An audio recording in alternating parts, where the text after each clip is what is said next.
నమస్తే. Welcome to hash tag నేను మీ వరుణ్. ప్రస్తుతం తెలంగాణలకు సంబంధించి పార్లమెంట్ ఎన్నికలకు సంబంధించి కొంత హడావిడి మొదలైంది అని చెప్పేసి కూడా కొంత స్పష్టంగా చెప్పుకోవచ్చు. ఇందులో భాగంగానే కొంత ఖమ్మం ఎంపీ సీటు తెలంగాణ రాజకీయాల్లో కొంత హీట్ పెంచుతోంది రోజు రోజుకు అని చెప్పేసి కూడా కొంత స్పష్టంగా చెప్పుకోవచ్చు. అయితే దీనికోసం ప్రధాన పార్టీలన్నీ కూడా కన్నేయడంతో ఉమ్మడి జిల్లాలో ఏదైతే ఉమ్మడి ఖమ్మం జిల్లాకు సంబంధించి ఉన్నటువంటి ఒకే ఒక్క పార్లమెంట్ సీటుగా కొంత ఈ యొక్క సీటు ఉన్నటువంటి పరిస్థితి. సో పొలిటికల్‌గా పూర్తి స్థాయిలో ఇది రాజకీయ వేడి సృష్టిస్తుంది అని చెప్పేసి కూడా కొంత స్పష్టంగా చెప్పుకోవచ్చు. ముఖ్యంగా ఏదైతే ప్రస్తుతం తెలంగాణలో అధికారంలో ఉన్నటువంటి కాంగ్రెస్ పార్టీ పూర్తి స్థాయిలో ఖమ్మం స్థానంపై కూడా కొంత గురిపెట్టినటువంటి పరిస్థితి. ఇక్కడ నుంచి పోటీ చేయడానికి ఖమ్మంకు సంబంధించి కీలక నేతలుగా ఉన్నటువంటి ముగ్గురు మంత్రులకు సంబంధించి కుటుంబాలు పోటీ పడుతున్న తరుణంలో ఏదైతే తెలంగాణకు సంబంధించి చూసుకున్నట్లయితే అగ్లీబార్ ఏదైతే 400కు సంబంధించి బీజేపీ కూడా పూర్తి స్థాయిలో ఈసారి తెలంగాణలో పాగా వేయాలని చెప్పేసి కూడా కొంత స్పష్టంగా ముందుకెళ్తున్నటువంటి పరిస్థితి. ఈ తరుణంలోనే పూర్తి స్థాయిలో ఏదైతే ఖమ్మానికి సంబంధించి కూడా సీటుపై కూడా కొంత గురి పెట్టింది అని చెప్పేసి కూడా కొంత స్పష్టంగా చెప్పుకోవచ్చు. అందుకే ఖమ్మం గుమ్మంలో అభ్యర్థి ఎంపికపై కొంత పూర్తి స్థాయిలో కసరత్తులు చేస్తున్నారు అని చెప్పేసి కూడా కొంత స్పష్టంగా తెలుస్తుంది. సో ఇందుకోసమే ఖమ్మం సీటుకు సంబంధించి హోల్డ్‌లో పెట్టినటువంటి పరిస్థితి అయితే ఉంది. సో ఇప్పుడు దేశవ్యాప్తంగా ఎంత ఊపునా కూడా ఖమ్మంలో బీజేపీకి బలమైనటువంటి నాయకత్వం లేదు అని చెప్పేసి కూడా కొంత స్పష్టంగా చెప్పుకోవచ్చు.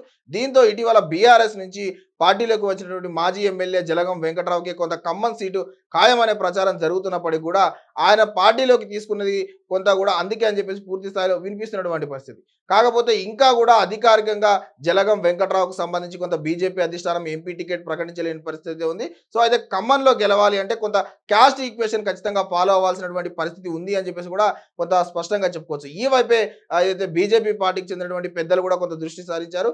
సో కాస్త లేటుగా అయినా సరే పూర్తి స్థాయిలో ఈ యొక్క క్యాస్ట్ ఈక్వేషన్ ఫాలో అవుతూ అభ్యర్థిని ప్రకటించాలి అని చెప్పేసి నిర్ణయించుకున్నట్లుగా కూడా కొంత స్పష్టంగా తెలుస్తుంది. సో ఈ తరుణంలో కమ్మ సామాజిక వర్గంతో పాటు ఏపీ బెస్ట్ పబ్లిక్ ఎక్కువ ఉన్నటువంటి ఖమ్మంలో ఏదో పొలిటికల్ లెక్కలు వేరేలా ఉన్నటువంటి పరిస్థితి ఉంది. సో ఇక్కడ 2 సార్లు కూడా అధికారంలో ఉన్నటువంటి పార్టీకి కాకుండా వేరే పార్టీకి పట్టం కట్టినటువంటి పరిస్థితి. సో అందుకే బలమైనటువంటి కాంగ్రెస్ మూలాలు ఉన్నటువంటి జలగం వెంకట్రావు కాంగ్రెస్ పార్టీకి జాయిన్ చేసుకోవడం జరిగింది. సో మరో నేత కోసం బీజేపీ కూడా కొంత తీవ్ర స్థాయిలో ప్రయత్నాలు చేస్తున్నటువంటి పరిస్థితి ఉంది. అయితే జలగం వెంకట్రావు మాత్రం సీటు తనకేనని చెప్పేసి కొంత తీవ్ర స్థాయిలో ధీమా వ్యక్తం చేస్తున్నటువంటి పరిస్థితి ఉంది. సో ఈ తరుణంలో ఏపీలో టీడీపీతో కుదింది కాబట్టి దాన్ని కొంత ఖమ్మం సీటు విషయంలో కొంత అప్లై చేయాలి అని చెప్పేసి కూడా బీజేపీ అధిష్టానం కొంత భావిస్తున్నట్టుగా కూడా కొంత స్పష్టంగా తెలుస్తుంది. సో ఏదైతే ఖమ్మానికి సంబంధించి టీడీపీ ఓట్ బ్యాంక్ కూడా కొంత ఎక్కువగా ఉన్నటువంటి వర్గం. సో ఇక్కడ కమ్మ సామాజిక వర్గానికి సంబంధించి పూర్తి స్థాయిలో టీడీపీకి పట్టున్నటువంటి ప్రాంతం. సో అక్కడ నుంచి టీడీపీ మూలాలు ఉన్నటువంటి బలమైనటువంటి నాయకుడి కోసం ఖమ్మం సీటు కోసం హోల్డ్‌లో పెట్టింది బీజేపీ అని చెప్పేసి కొంత స్పష్టంగా చెప్పవచ్చు. అయితే ఖమ్మంలో టీడీపీకి బేస్ ఉన్నటువంటి బడా నాయకుడు కేవలం నామా నాగేశ్వరరావు మాత్రమే ఉన్నారు. సో ఆయన టీడీపీ నుంచి గతంలో ఎంపీగా గెలిపినటువంటి పరిస్థితి కూడా ఉంది. సో అందుకే ఆయన కొంచెం ఖచ్చితంగా ఆయన వస్తే గెలిచే అవకాశం ఉంది అని చెప్పేసి కూడా కొంత బీజేపీ అధిష్టానం అంచనా వేస్తున్నట్టుగా కూడా కొంత స్పష్టంగా తెలుస్తుంది. అయితే సిట్టింగ్ ఎంపీగా ఉన్నటువంటి నామా నాగేశ్వరరావు మరొకసారి తమ అభ్యర్థిత్వాన్ని ప్రకటించినటువంటి బీఆర్ఎస్ పార్టీకి సంబంధించి పోటీ చేయబోతున్నారు. సో ప్రచారం కూడా ఈ మేరకు మొదలైనటువంటి పరిస్థితి. సో అయినా సరే కూడా పూర్తి స్థాయిలో బీజేపీ నేతలు ఆయన టచ్లో ఉన్నట్లుగా కూడా కొంత ప్రచారం అయితే నడుస్తున్నటువంటి పరిస్థితి అయితే ఉంది. సో మరి ఈ టచ్ పాలిటిక్స్లో ఏం జరగబోతుంది అనేది కొంత ఆసక్తి రేపుతున్నటువంటి పరిస్థితి ఉంది. సో ఖమ్మం బరిలో నామా నాగేశ్వరరావుకి సంబంధించి బీఆర్ఎస్ నుంచి నిలబడతారా లేకపోతే ఆయన బీజేపీ సైడ్ తీసుకుంటారన్నది ఇప్పుడే కొంత సస్పెన్స్ గా మారినటువంటి పరిస్థితి ఉంది. సో బీఆర్ఎస్ ఏం చేస్తుంది ఒకవేళ నామా నాగేశ్వరరావు తప్పుకుంటే అనేది కొంత చూడాల్సినటువంటి పరిస్థితి ఉంది.